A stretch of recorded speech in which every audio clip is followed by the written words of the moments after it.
And conversations like this are super important because people need to understand that people can have these kind of conversations. Yeah, Come to the table and, um, obviously, like, dude, like with anybody, my prayer is that everybody would know Jesus and accept him as savior, but, yeah, like, also recognizing, like, people are not gonna make that decision, and, like, people when they walk away, I'm not, like, trying to make them Christian, I'm just trying to let them know that I am. You know what I mean? That's my purpose, that's my goal, is to point people to mm, Jesus and to show him off, and then if people are like, "Hey, I don't want any part of it," that's not on me, because we can't do that transformative work. Paul calls it the foolishness of preaching in I believe it's one of the Corinthian letters. He calls it the foolishness of preaching. The fact that a man can stand on a stage or a platform or even in a video like this, try to explain the very nature of God, try to defend him, try to explain him, try to preach a message, try to give wisdom, try to do all that, and somebody feels so convicted that they raise their hand or accept Jesus is like wild. yeah. you know, It's interesting that you say that because I don't know. To me, the metaphor I use a lot is so I'm in this Facebook like debate group called yeah. the Heat. Oh, I'm sure that's fun. Yeah, it's honestly interesting. Sure. There's some of them that are like they're like religious groups like that too, but it's always like the religious debate groups are like the same shit, and it's like this just gets old. But the Heat Yeah. has other topics, but yeah, I like to argue. There's some people on there who are very bad at thinking. Um, but anyway, where was I going with that? What you were talking about? What were you just talking about?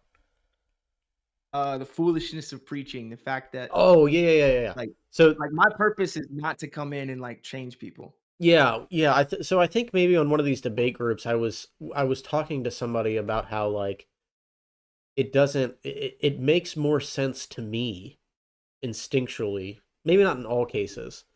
Let me put it Yeah. this way. I'm kind of 50-50 on whether it makes sense to be preachy or not. Because to me it's like if Okay. you knew you were going to go to hell for a certain activity, if you like were convinced that, Yeah. you would absolutely want to do everything you can to tell your friends and community about that. And like Yeah. the metaphor I like to use is like if you knew a bus was going to come hit your friend on the street, Yep.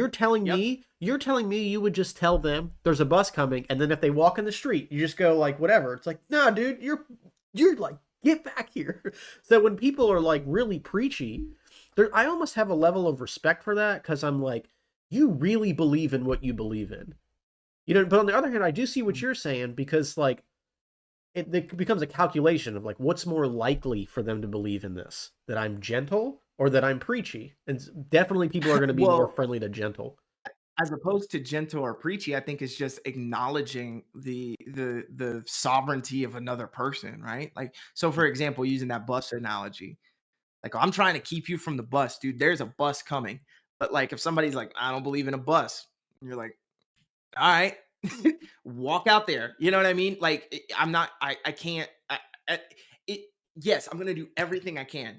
This is why the bus exists. This is why it's here. This is. I'm gonna try to even pull them. But if they're like, hey, no, get off of me. I'm good at that point. Like I can't. I can't do anything at that point Mm. because that's not even my job to go in and force people to believe what I believe. I think, I feel like that's unfair.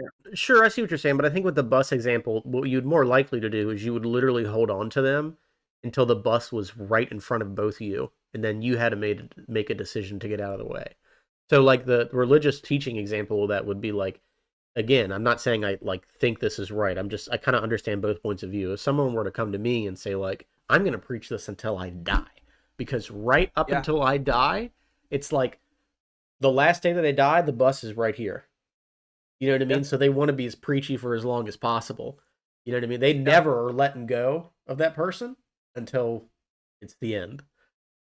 So Mhm. I guess what I'm trying to say is I understand like I kind of both perspectives or and even your perspective too. But Well, and I think too, I think it's subjective too to like some people are gonna